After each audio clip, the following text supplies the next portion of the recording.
How do you fight back when a judge hands your wife the house, the kids, and your whole life, and she walks out of court laughing that you'll never see them again? I thought the answer was that you don't fight at all.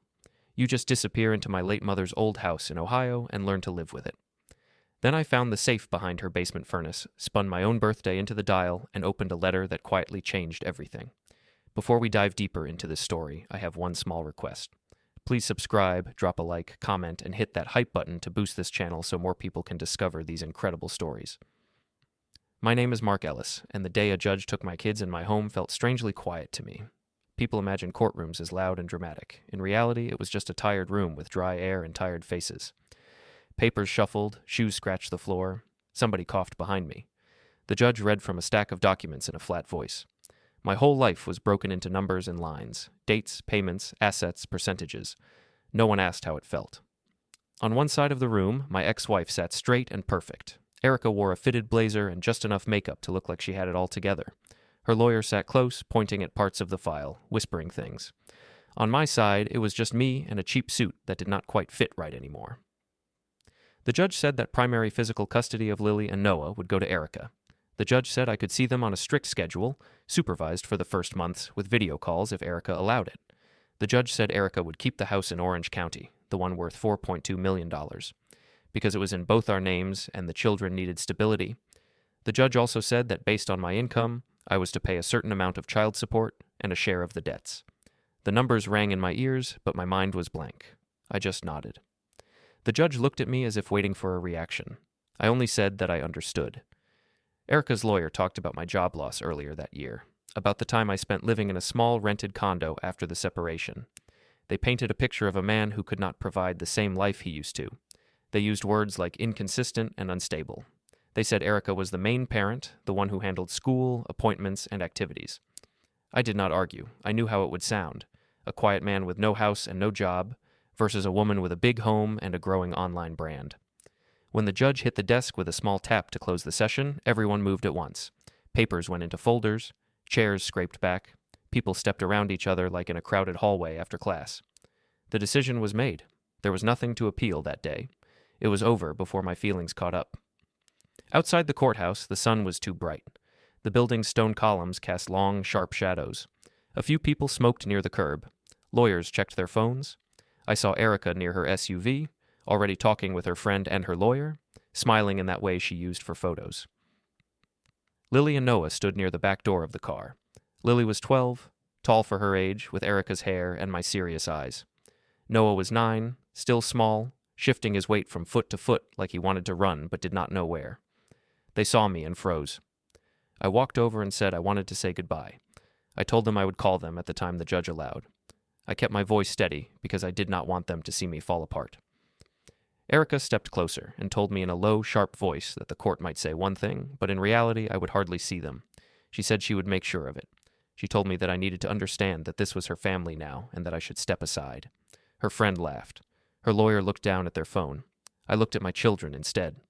I told them I loved them and that nothing in the world would change that.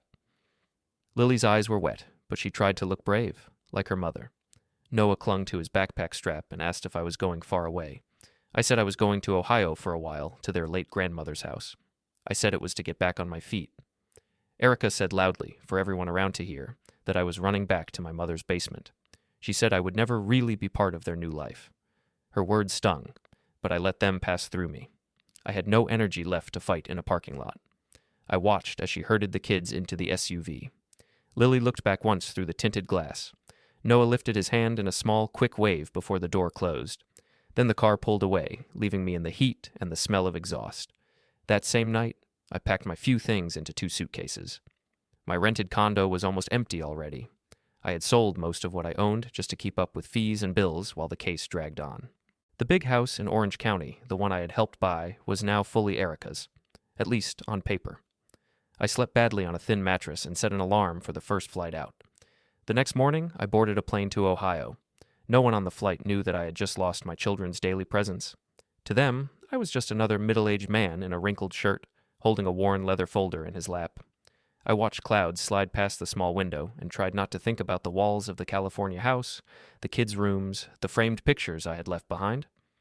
When I landed, the Ohio air felt heavier and colder, even though it was only early autumn. I picked up a rental car with the last bit of credit I had and drove the familiar roads to my childhood town.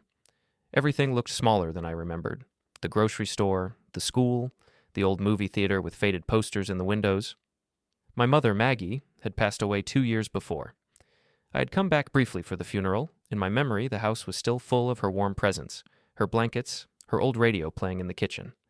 Now, when I pulled into the cracked driveway, it looked tired. The paint on the siding had peeled more. Weeds pushed through the walkway. I unlocked the front door with the key I still carried on my ring. The smell inside was a mix of dust and old paper, with a faint trace of her perfume that still clung to the curtains. Sunlight came through the front windows, showing the fine particles in the air. Furniture was covered with sheets. Mail lay in a small pile near the door. The silence was thick. I walked through the room slowly. The kitchen table was where it always had been. A chipped mug still sat on the counter. In the living room, the same old couch sagged a little more in the middle. My mother had died in her 70s after a quiet life as a bookkeeper and part-time clerk. She had never lived in a mansion. She had never used her money for show. She just saved, invested, and stayed invisible. That night, I slept on that old couch, using a coat as a blanket. Jet lag kept pulling me awake. When I closed my eyes, I saw my kids' faces at the courthouse. When I opened them, I saw the dim shape of my mother's living room in the dark. I felt like a ghost in my own life. The next morning, I decided to start cleaning. It was not a plan. It was just something to do with my hands so my mind would not drown. I opened windows to air out the house. I gathered trash bags and an old broom. I told myself that if I made the place livable, maybe my kids could visit someday. Even if Erica said it would never happen, I wanted a space ready for them. After clearing the main floor, I stood at the top of the basement stairs. The door was stiff when I tried to open it. The wooden frame creaked, and the smell that drifted up was darker and more stale than the rest of the house. I flicked the light switch. The bulb buzzed and then lit, casting a yellow cone down the steps. The basement had always been my mother's storage space. When I was a kid, I did not go down there much. It was a place of boxes, tax records, old furniture, and random tools my father had left behind before he died. I walked down slowly, the steps sounding hollow under my weight. At the bottom, the concrete floor was cold under my shoes. Dust lay thick on everything. Cardboard boxes were stacked in crooked towers. An old washing machine leaned to one side. Cobwebs clung to the ceiling pipes. Farther back, near the furnace, there was a narrow space where my mother had kept some holiday decorations and one metal shelf of cleaning supplies. I started moving boxes, one by one, stacking them closer to the stairs. I coughed as dust rose around me, my shirt stuck to my back with sweat. It was quiet down there. The only sound came from the small, steady hum of the furnace and the occasional drip of water somewhere in the far corner. I moved a heavy box of old financial records and bumped my shoulder against the side of the furnace. The metal rang slightly. I reached out to steady myself, and my fingers brushed against something that did not feel like the furnace's curved surface. It felt flat and hard, set into the wall. I leaned closer, using my phone's flashlight. Behind some piping and a curtain of cobwebs, I saw the edge of a square metal panel. There was dust, along with a smear of old paint, but the straight outline was clear. It did not match the rest of the wall. Curious, I pushed the boxes further aside and shifted my body into the narrow gap. I wiped the panel with my sleeve. Under the grime, I saw the door of a small steel safe with a round dial in the middle. It was bolted into the wall. There was no label, no brand that I could see, just cold metal and the heavy look of something that had not been moved in decades. For a minute, I just stared at it. I tried to remember if my mother had ever mentioned a safe. She had been careful with money, yes. She had kept neat folders upstairs for bills and taxes. But she had never talked about anything like this. I wondered if she had meant to tell me and never did.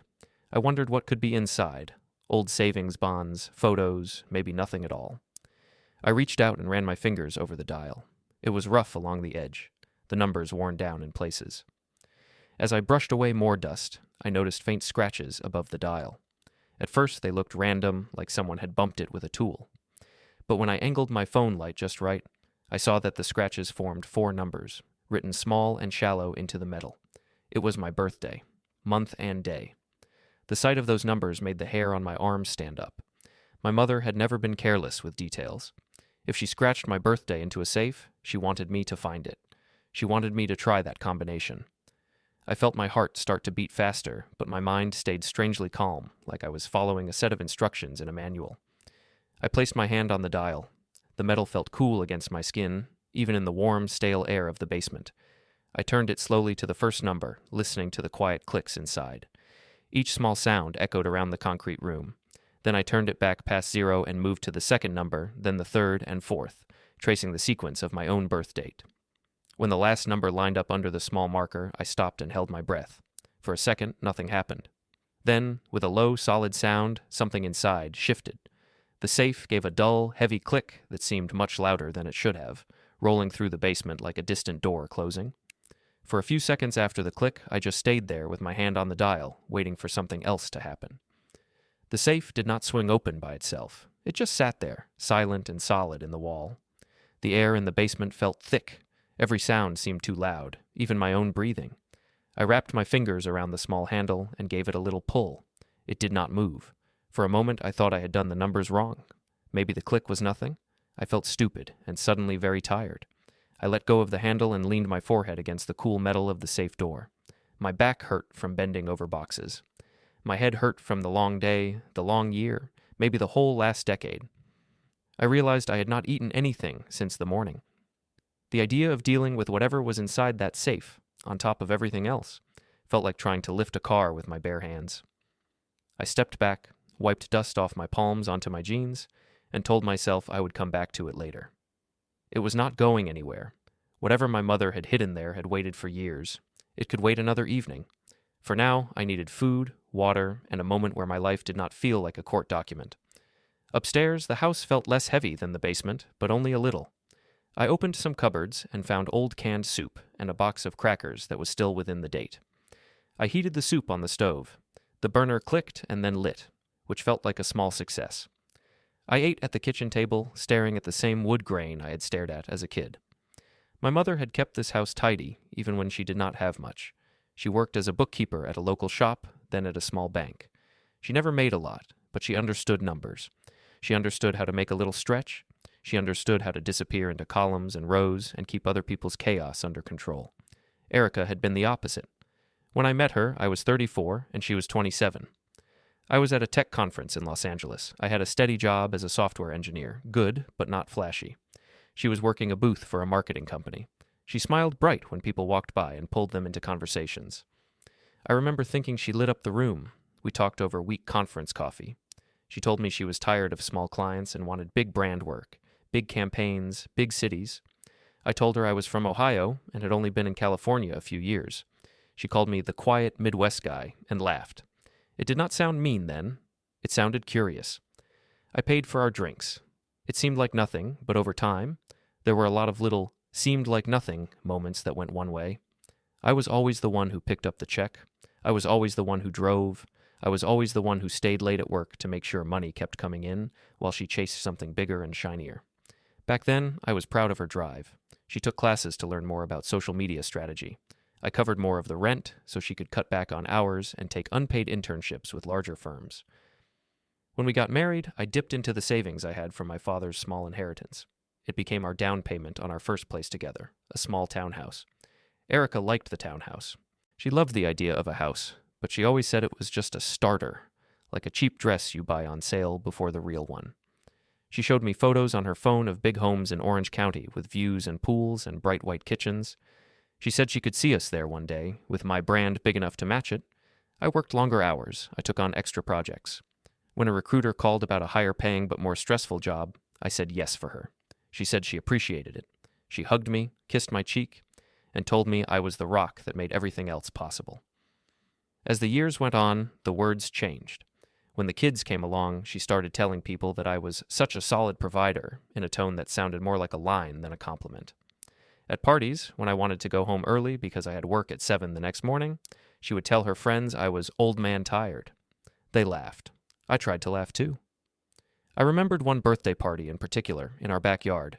Erica had invited almost everyone she knew.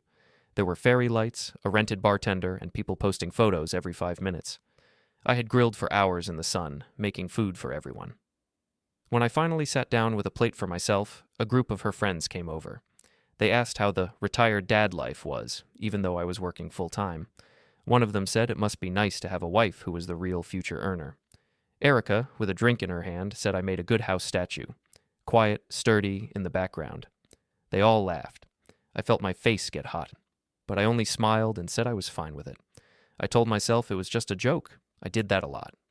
Every time she cut me down in front of other people, I told myself she was just nervous or trying to impress someone or that I was too sensitive. It was easier to assume I was the problem than to face the idea that my wife did not respect me. After I finished the soup, I rinsed the bowl and set it in the sink. I needed to get out of the house for a bit. The silence was starting to feel like a weight on my chest. I grabbed my keys and walked to the car. The town had not changed much. The same old diner was on the corner, with the same squeaky sign and the same faded awning. I parked out front and went inside. The bell over the door rang when I opened it. The smell of coffee and fried food wrapped around me like an old blanket. A few people looked up out of habit, then back at their plates. One man at the counter watched me a little longer. His hair was gray, his shoulders slightly hunched, but his eyes were sharp. After a moment, he smiled like he recognized me. He asked if I was Maggie's boy. I said yes. His name was Ron Miller. He used to live down the street from us when I was young. He said he was sorry about my mother and that she had been a good woman. He said she had always paid her bills on time and brought cookies to the neighborhood kids. We talked for a while over coffee. He asked what brought me back. I gave him the short version. Divorce, lost the house, lost custody, needed somewhere to go. I kept my tone flat. He winced at the part about the kids. He said Maggie had been worried something like this might happen. That surprised me. I asked what he meant. He said my mother had spoken to him a year before she passed, said she did not understand all that internet stuff, but she worried that my life in California was wrapped around people who liked the surface of things too much. She had told him she was putting some things in order, just in case her son ever needed a soft landing. Ron did not know details. He did not know about a safe. But he said my mother was smart with money and that she had seen people lose everything after divorces, and she did not want that for me. He told me she had said something like, if anyone tried to erase me, she wanted there to be something left that could not be taken so easily. I sat there with my hands around the warm mug, feeling a strange tightness in my chest. I had always thought of my mother as simple, not as someone who could plan around courts and lawyers and fancy houses. Maybe I had underestimated her quiet mind the same way others had underestimated mine. When I left the diner, the sun was lower in the sky. I sat in the car for a minute and opened my phone. I should not have done it, but I did. I opened a social media app and searched for Erica's account. She had posted new photos that day. There she was, in front of the California house, standing with Tyler, the realtor she had started seeing once our marriage cracked. He was tall and tan, with perfect teeth and a blazer that probably cost more than my whole suitcase. The kids were there too, smiling but a little stiff. The caption talked about fresh starts and building a dream home for our family. My name was not mentioned. It was like I had never lived there, never made a payment, never carried a sleeping child up those stairs. Tyler's comments under the post called himself the man of the house. Her friends commented with heart emojis and words like, glow up, and you deserve this. I put the phone face down on the passenger seat. The diner's sign buzzed behind me. Cars moved slowly along the street. A kid pedaled past on a bike with a loose chain. Life went on, with or without me. Back at my mother's house, the sky was turning orange. I parked in the old driveway and sat for a moment, looking at the front door. Inside, it was still just me and her ghost and the dust. But now, there was also the cold shape of a safe in the basement, with my birthday scratched above its dial. I went inside and closed the door behind me. The house creaked softly, like it was shifting in its sleep. I hung my keys on the hook by the kitchen. Next to them, on another small nail, hung a single old brass key labeled basement on a piece of worn tape in my mother's neat handwriting. I took the key off the hook, feeling its weight in my palm. I looked toward the door at the end of the hall, the one that led down to the basement. For most of my life, that door had just been a door to a messy storage space. Now it felt like a border between the life I had always accepted and something else I did not yet understand. I walked to the door and slid the key into the lock. It turned with a dry, familiar click. I flipped the light switch. The bulb at the top of the stairs flickered, buzzed, and then glowed a weak yellow. The light swung slightly, making shadows move on the walls. On the hook by the door, the key I had just used swung back and forth in my fingers as I took it out of the lock. The sound of its small metal ring tapping against the nail was soft but sharp in the quiet house, and it echoed down the stairway toward the waiting dark. I stood there at the top of the basement stairs with the key still warm in my hand. The bulb hummed. A thin line of light stretched down into the dark, stopping before it reached the floor. For a moment, I thought about going back to the couch, turning on the TV, pretending none of this was here. But my mother had scratched my birthday into that safe. She had done it for a reason, and Ron's words at the diner kept echoing in my head. She had put some things in order, he said. She had worried that people around me liked the surface too much. She had worried I might be erased. I started down the stairs. Each step creaked under my weight. Dust shifted. The air was cooler, with a faint smell of oil from the furnace and old cardboard. When I reached the bottom, the room looked the same as before. Boxes, shelves, pipes, cobwebs. But it did not feel the same. It felt like walking onto a stage where the show was already written and I was just catching up. I moved the boxes back out of the way and squeezed into the tight space by the furnace. The safe waited in the wall, the metal door dull and gray. The dial still sat on the last number I had turned it to earlier. I put my hand on the handle again and pulled. This time, the door opened. It did not swing wide. It moved slowly, with a low scrape, like it had not been opened in a very long time.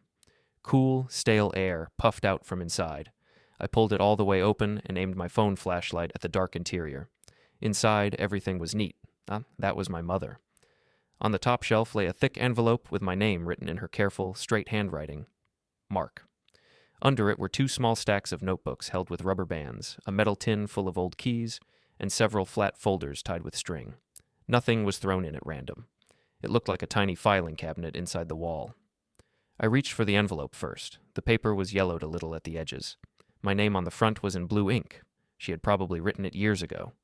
The flap was sealed, but the glue was dry and brittle. I slid my finger under it, lifted, and it came apart with a soft crackle. There was a letter inside, several pages, all written by hand. My mother's writing was small but clear.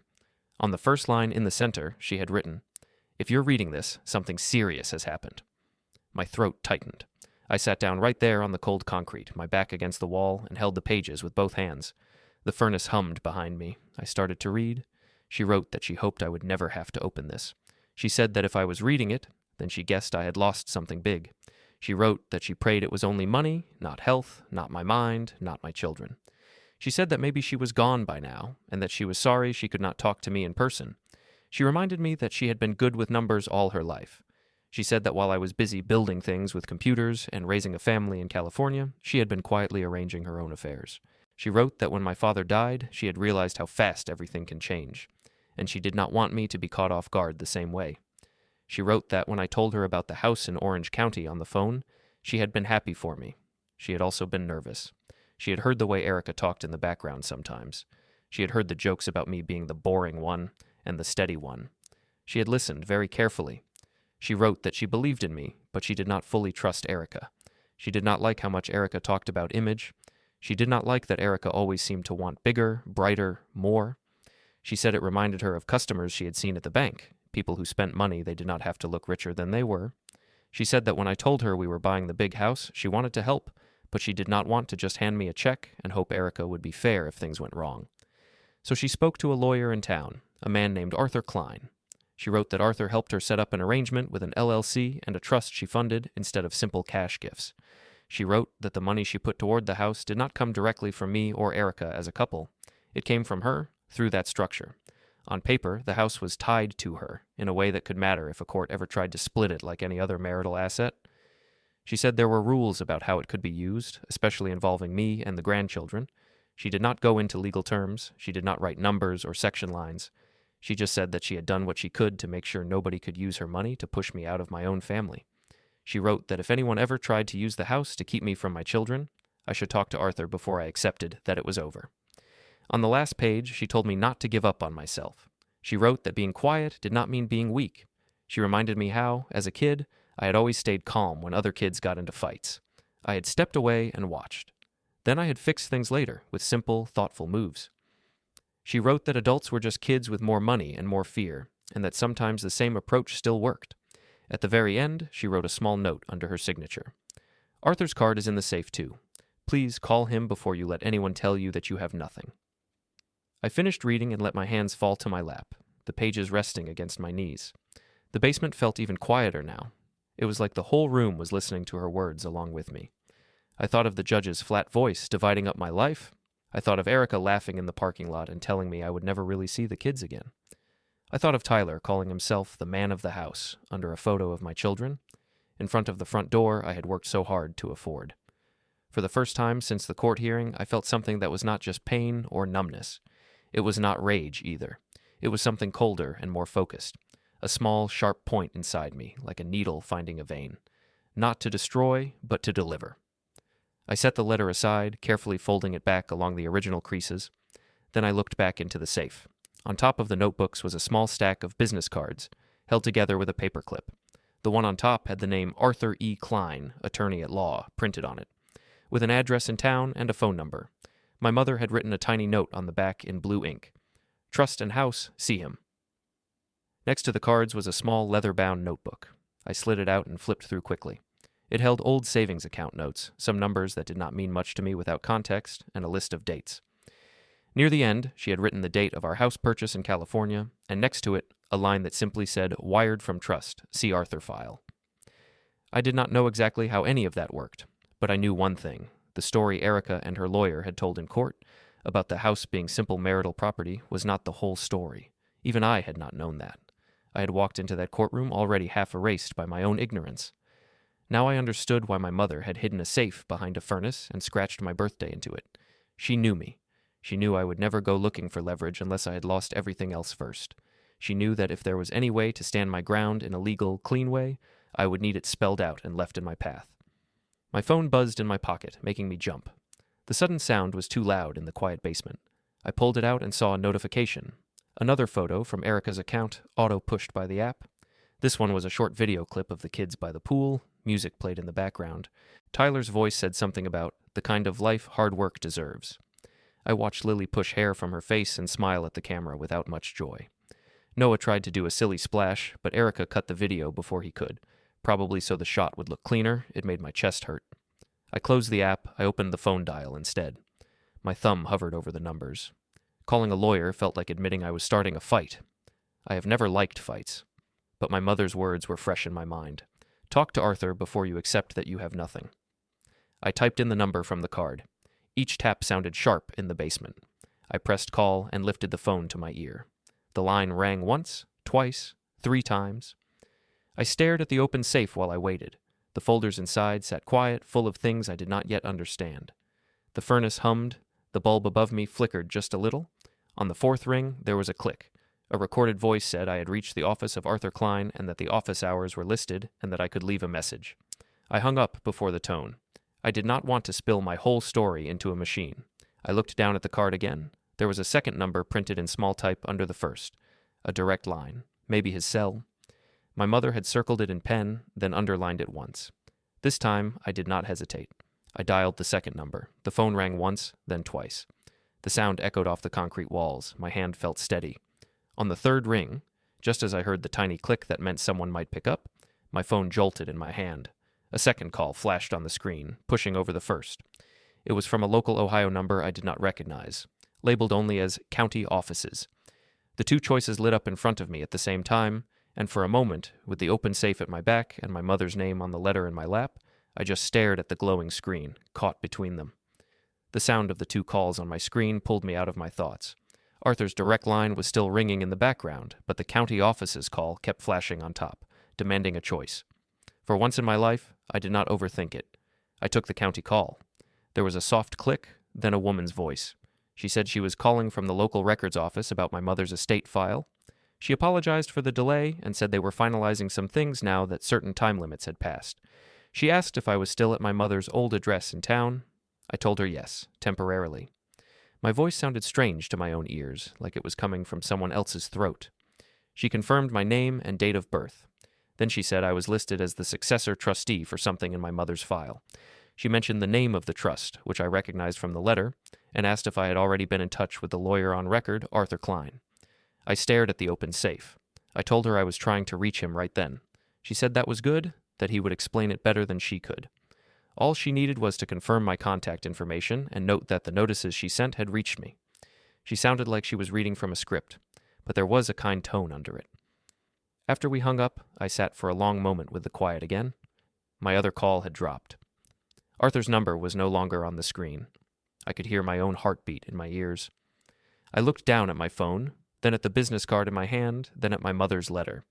It felt like she was gently pushing me toward one direction. I dialed Arthur's direct line again. This time, he picked up on the second ring. His voice was low and a little rough, the voice of a man who had been talking to people about their problems for a long time. I told him my name and said I was Maggie Ellis's son. There was a pause. Then his tone changed. He said he had liked my mother very much, that she had been sharp and stubborn and very careful. He asked if I was calling about the trust. I said yes, but that I barely understood what it meant. I told him, in simple terms, what had happened. The divorce, the judge's decision, the house going to Erica, the court giving me limited contact with Lily and Noah. I kept it to facts. He listened without interrupting. When I mentioned the house and the value the court had placed on it, he made a small sound, like someone marking a mistake in a notebook. He asked me when the house was bought, how much my mother had helped with the down payment, and whether I remembered signing anything connected to an LLC back then. The details were fuzzy, but as he talked, small memories came back. A few forms Erica and I had signed at a title office, some extra papers my mother had mailed, saying, "It's just for the way the money flows." Arthur said he could not give full answers over the phone, but that he had my mother's file, and that what I was describing did not line up with a normal split of marital property. He asked if I could come in the next day. I looked around the dim basement, at the dust and the safe and the boxes. I said yes. The next morning, I put on the least wrinkled shirt I had and drove into town. Arthur's office sat above a small bank on Main Street. The sign on the door was simple, his name and attorney at law in plain black letters. Inside, the waiting room was quiet. There was a pot of coffee on a side table and a stack of old magazines. Arthur came out himself. He was older than I had imagined, with white hair, dark eyebrows, and a careful way of moving, as if he was always thinking 2 steps ahead. He shook my hand and looked me in the eye with a steady gaze that reminded me of my mother. We sat in his office among shelves of thick binders and file boxes. He had my mother's folder open on his desk, marked with her name and the word trust in bold letters. He spoke slowly, in plain language. He explained that Maggie had set up a living trust years ago and that she had placed certain assets into it, including an interest in a limited liability company that held real estate. He said that when I and Erica had bought the California house, a large part of the down payment had come from that LLC, which was funded by the trust. Legally, a chunk of the house's value was tied to the trust's rules, not just to the marriage. He also said that Maggie had included some very specific conditions about how that asset could be used if my relationship with my children was threatened. He made it clear that the divorce court in California might not have seen the full picture. If no one told them about the trust and the LLC structure, they would have treated the house like any ordinary marital home. He did not blame the judge for that. He said he blamed sloppy lawyering and people not asking the right questions. I admitted that I had not even known there was anything special about the house papers. I said I had always trusted Erica and her lawyer to handle the details. I felt a flush of shame as I said it. Arthur simply nodded, like he had heard this kind of thing many times before.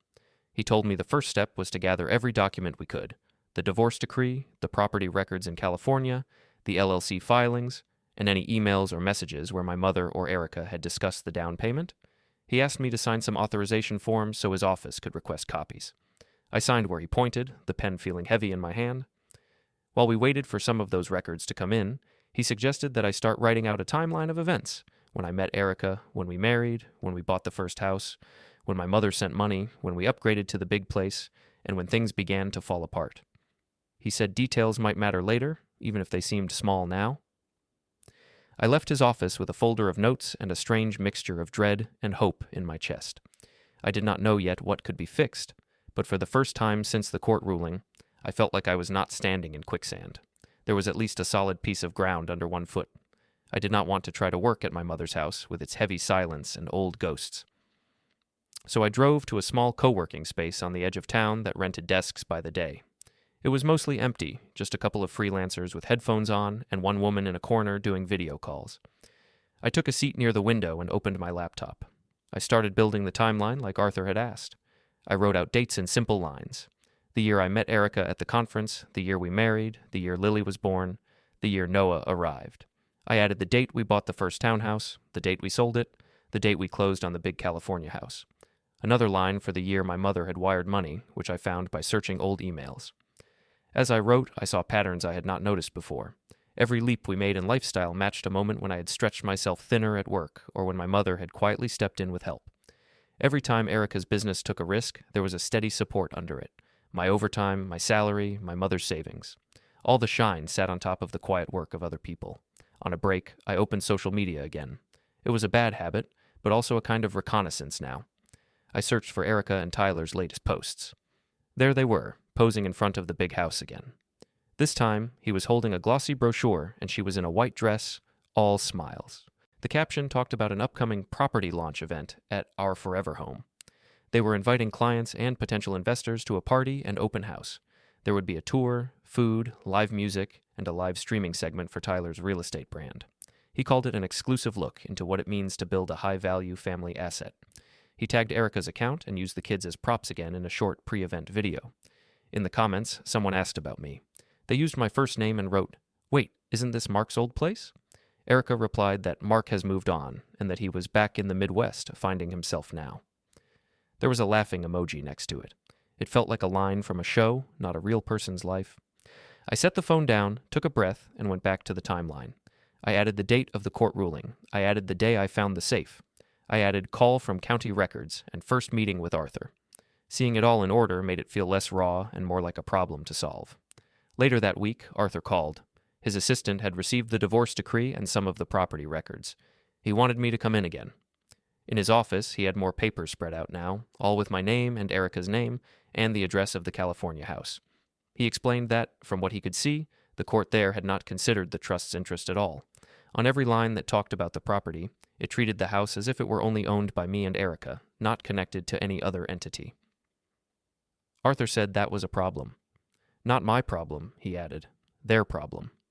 He said that Maggie's trust still had claims on how that property could be used, especially for commercial or promotional purposes, and that those claims did not vanish just because a divorce judge did not know about them. He told me that the trust documents gave the trustee, that was me now, certain powers. One of those powers involved stepping in if the property was being used in a way that harmed the grandchildren's relationship with me or put them at the center of public shows that my mother would not have approved of. He said we were not going to run into court with anger and accusations. We were going to gather, verify, and then use the systems already in place. We would contact California counsel he worked with, file corrections with the county where the house sat, and, if needed, trigger specific conditions in the trust that would change who had control over that asset. He said all this calmly, like he was describing how to move pieces on a chessboard. I listened and nodded and asked simple questions. What did trigger conditions mean? What did control look like in practice? What did it mean for Erica living there, for Tyler using it for events, for the kids? He said it was too early to answer every detail. We needed more documents, including the original purchase agreement, the title insurance forms, and records of how Erica and Tyler were currently using the property. He asked me to save every post, every video, every event, invite I saw where the house was used as a marketing tool. He said it might all become evidence that they were treating a trust asset like their private billboard. So I did. Back at the co-working space, I made a separate folder on my laptop. I dragged in screenshots of Erica's new chapter posts, Tyler's flashy videos, the party teasers, the comments where they called the place the base of our empire. I added notes with dates and times under each file. Day by day, the folder grew. Tyler announced that the launch event would be in 2 weeks, on a Saturday evening. He posted a picture of a string of lights going up in the backyard and a line of catering staff carrying boxes through the front door. He tagged a list of guests, local investors, other agents, a couple of minor influencers who built their brands on lifestyle content. In one video, Lily walked through the hallway behind him, carrying a tray of decorations. She looked straight at the camera for a moment, then away, as if she had been told not to speak. The caption called her, "Our Little Helper." I watched it 3 times, then saved it in the folder with shaking fingers. Arthur and I spoke on the phone several times that week. He never rushed. He explained each step they were taking. Contacting the California Property Records Office, working with co-counsel to prepare filings, drafting notices connected to the trust conditions. He said there was a way to assert control that did not need shouting. One evening, as I sat in the co-working space finishing the latest updates to my timeline, my phone buzzed with a new notification. I expected another generic app alert. Instead, it was a message from an old mutual friend in California I had not heard from in months. He had forwarded me a digital invitation. It was for Tyler's big launch event at the house. The invite had photos of the pool, the living room, the view from the upstairs balcony. At the bottom, in bold letters, it said the address and time. Under that, a short line. Come see what we've built and where our forever story starts. The words forever story sat on the screen, bright against the dark. I stared at them for a long time, feeling the calm inside me tighten into something even more focused, like a lens being turned until everything snapped into sharp detail. I did not sleep much that night. The digital invitation sat in my inbox like a bright stain. Every time I closed my eyes, I saw the photo from it. Tyler in a blazer, Erica in a white dress, the kids near the pool, the house shining behind them. Forever story, the text had said, as if nothing existed before him. In the morning, I forwarded the invitation to Arthur with one short line. I said this might matter. He called me back not long after. His voice was even. He said he had looked over more of my mother's file and the California records. He said the situation was interesting, which I was starting to learn was his calm word for, they have no idea what is coming. He asked if I could come to the office that afternoon. I said yes. Sitting across from him again, I watched his fingers tap lightly on a stack of papers. He told me they had confirmed the structure my mother set up. He said the trust still had teeth, even if the divorce court had not seen them. He spoke about filings and notices and cooperation with counsel in California, but he did not drown me in legal terms. He broke it down into simple steps. He asked me a question then. He wanted to know what I really wanted, not in the dream sense, but in the practical sense. Did I want Erica out of the house? Did I want to live there again? Did I want to fight for joint custody right away? Or was this about something else? I sat with that for a moment. My first answer, the one that came from hurt, would have been to take back everything, to hand Erica a list of losses that match mine. But when I thought of Lily and Noah inside those walls, my anger cooled again. I told him I wanted 3 things. I said I wanted my mother's money to be used the way she intended, not as a stage for someone else's brand. I said I wanted my children to see that I was not weak, that their father was not a ghost, and I said I wanted Erica to understand that she could not use the house and the kids as tools to erase me. Arthur listened, then nodded once. He said those were clear goals. He said there were legal ways to push things in that direction without turning my kids' lives into a war zone. He also said it would not be instant. Some parts would take time. But there was one step we could take soon that would send a message and change the ground under Erica's feet. He slid a folder toward me, closed. He did not open it. He said inside were documents that would make my position as trustee active in a meaningful way. Some would be filed here, some would be sent to California, some would be carried in my hands. He asked if I was ready to take that responsibility. The word responsibility stuck with me. This was not revenge in the movie sense. This was me stepping into something my mother had prepared. I thought about the night in the courthouse parking lot.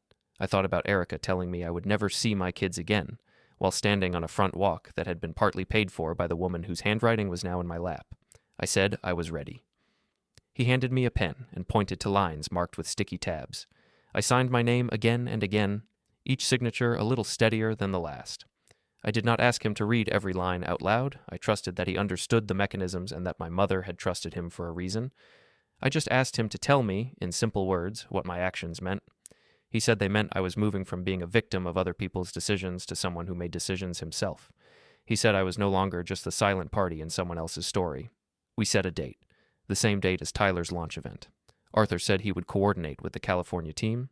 He said certain filings would be made with the county there early that day. Notices would be ready. A process server would be available if needed. He did not promise a dramatic scene. He promised that the paperwork would be in order. On the morning I left for California, the sky over Ohio was white and flat. I packed one bag with a few clothes and one carry-on with only what mattered, my mother's letter, Arthur's folder, and the printed copy of the invitation email. I left the rest of my things in my mother's house. It felt right. Her place had become the calm center of this whole thing. At the airport gate, families waited with strollers and backpacks. Business travelers scrolled through documents on tablets. I sat between them with my folder on my lap and my phone in my hand. I looked at photos of Lily and Noah that I had saved from years ago. Lily in a school play, her face painted, Noah asleep on my chest when he was 3. I thought about showing up at that house and losing control, shouting at Erica and Tyler in front of everyone. Part of me wanted that.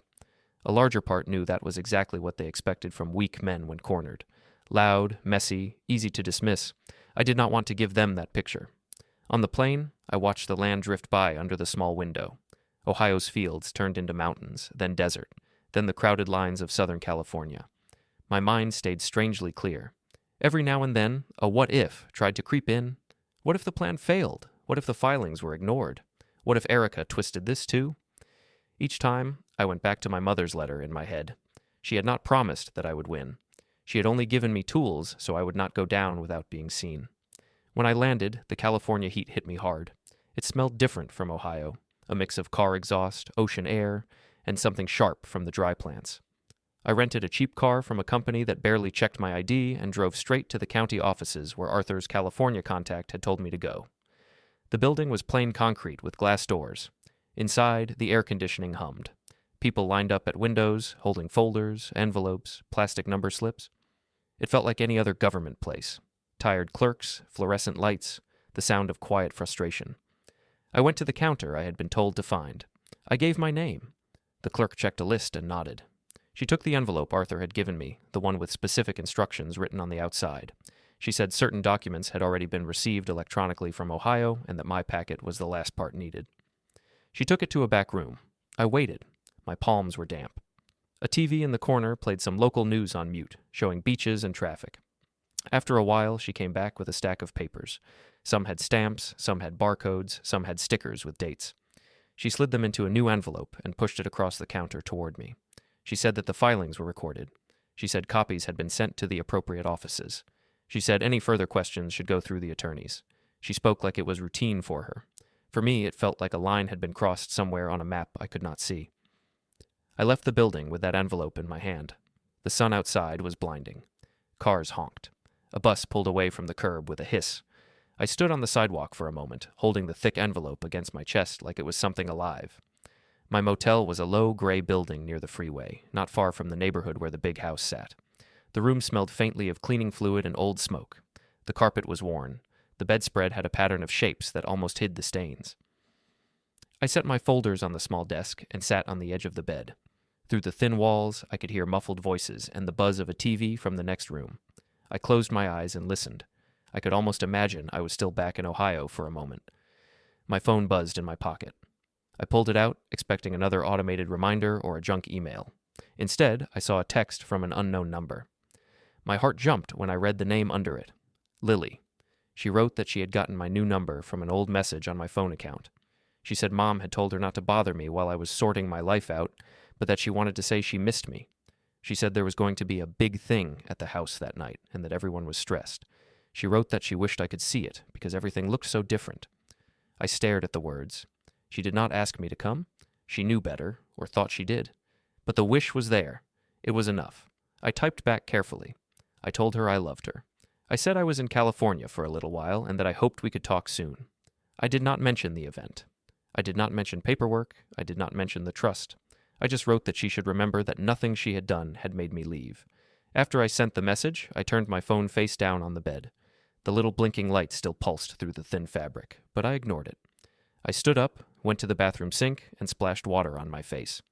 The mirror over the sink showed a man with lines around his eyes and a knot in his jaw. He did not look like a hero. He looked tired, but his eyes were steady.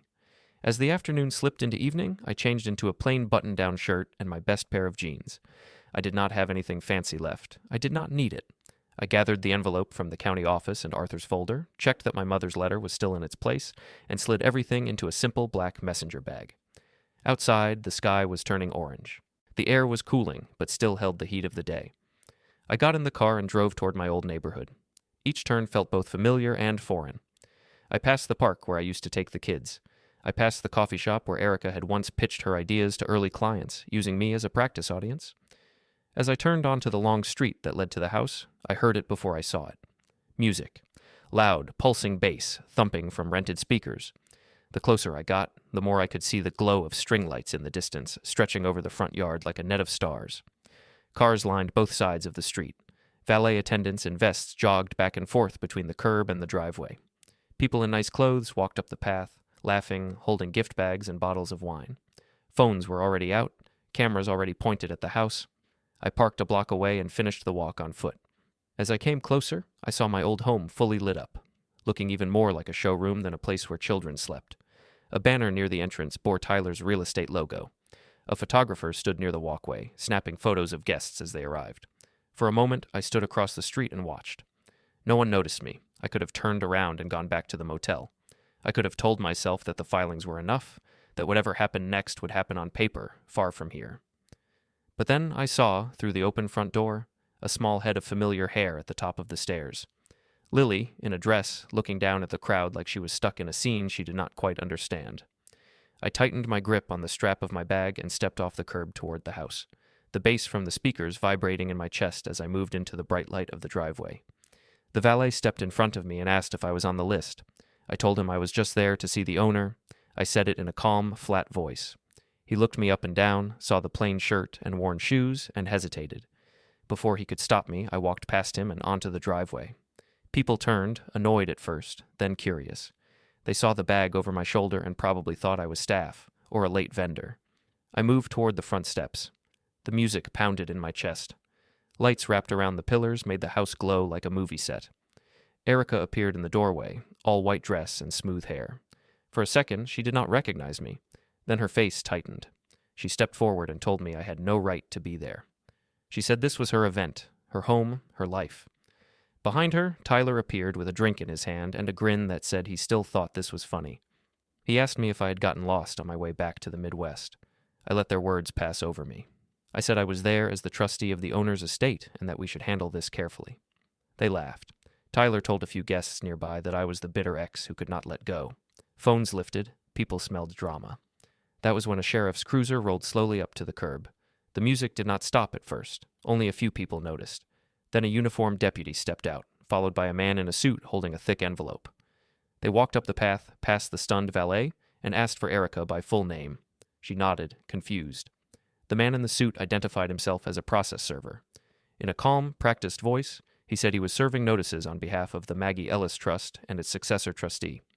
He handed Erica the envelope. The deputy unfolded a bright printed notice and taped it right to the front door. The notice said that commercial use of this property was revoked under the trust's authority.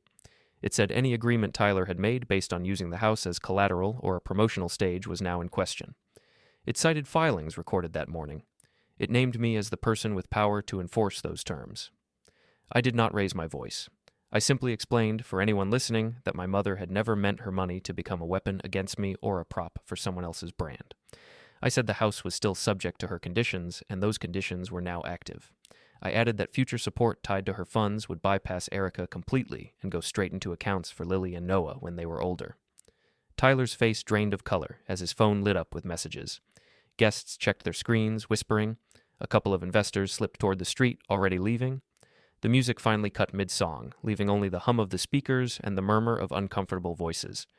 Erica tried to say that this was not possible, that the court had given her everything. I told her quietly that the court had only seen part of the picture and that my mother had seen the rest years ago. I did not gloat. I just stated it like a fact. Over Tyler's shoulder, I saw Lily and Noah standing in the hallway. Lily looked from the notice on the door to my face, trying to put the pieces together. Noah gripped the railing with both hands. Neither of them smiled, but neither looked away. I adjusted the strap of my bag and stepped back onto the driveway. Behind me, the deputy's notice flapped lightly on the front door in the evening breeze. The party chatter had turned into low, sharp whispers. Phones kept buzzing and lighting up. But none of that belonged to me anymore. I walked down the path and out past the valet, into the street, leaving the bright, silent house behind.